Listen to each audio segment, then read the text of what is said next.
Greetings, pet lovers. Bridget here with First Street Pets, and today we're going to talk about microchip myths. Busted. Microchips can help save lives and keep your pets safe, but there are many myths out there. So from the sublime to the absurd, here are some of the top prevailing myths about microchips.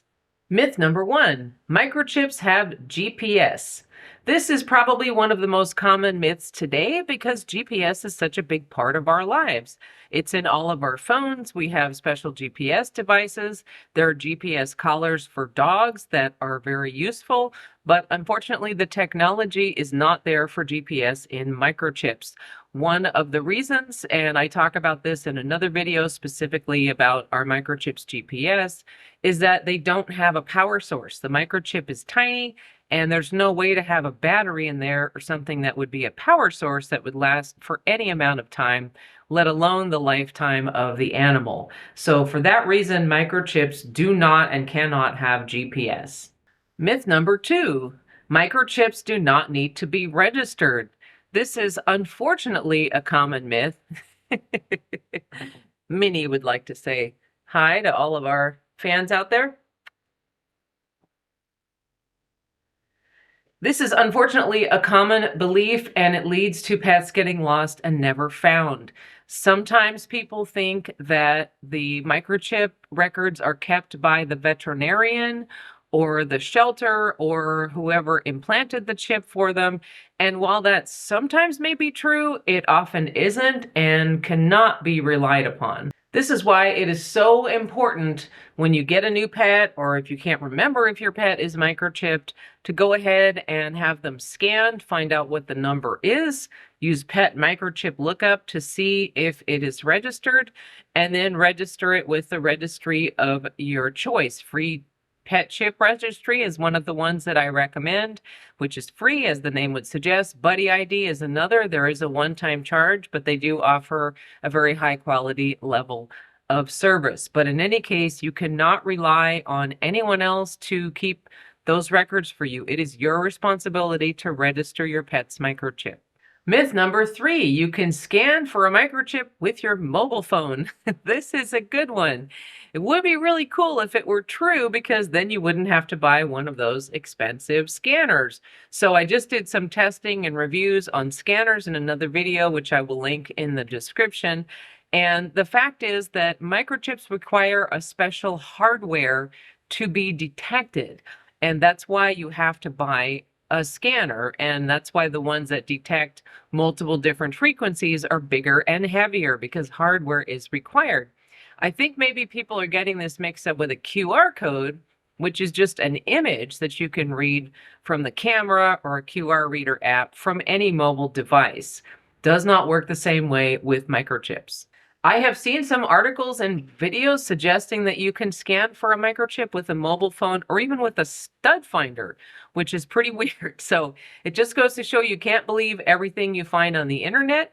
If you want to get a scanner or get your pet scanned, you should be able to go to any vet, shelter, or pet rescuer that you know, or you can purchase them on Amazon for as low as about $35.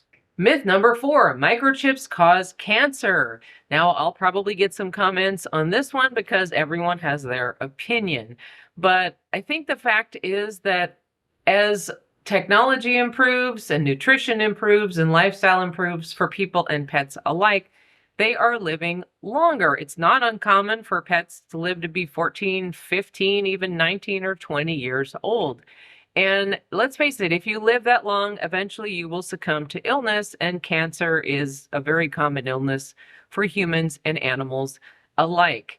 I think when we are devastated at the loss of an animal, we look for something or someone to blame rather than just understanding that it's a natural process.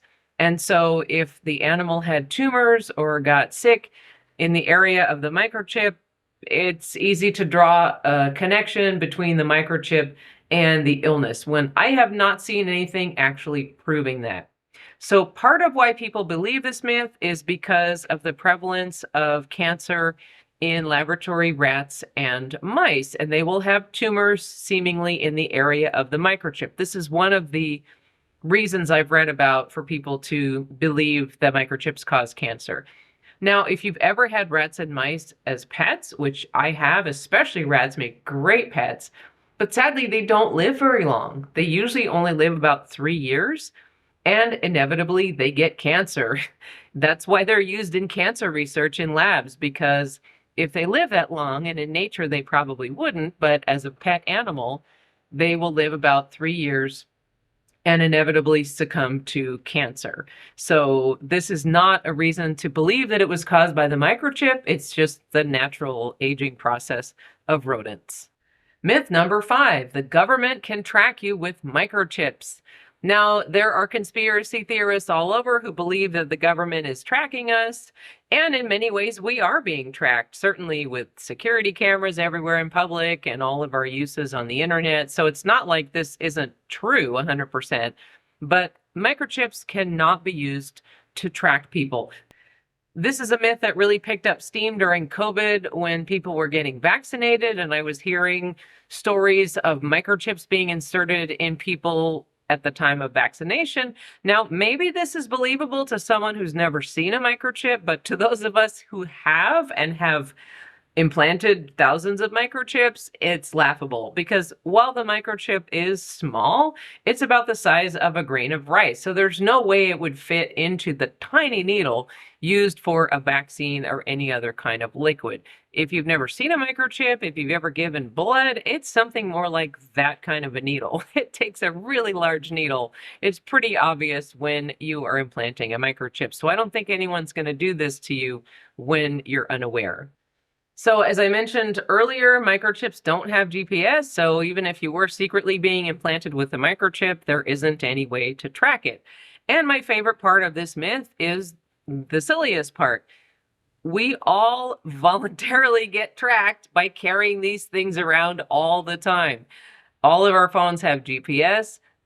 Everything we do, everything we shop for, everything we do on social media is being tracked, and we agree to these things voluntarily.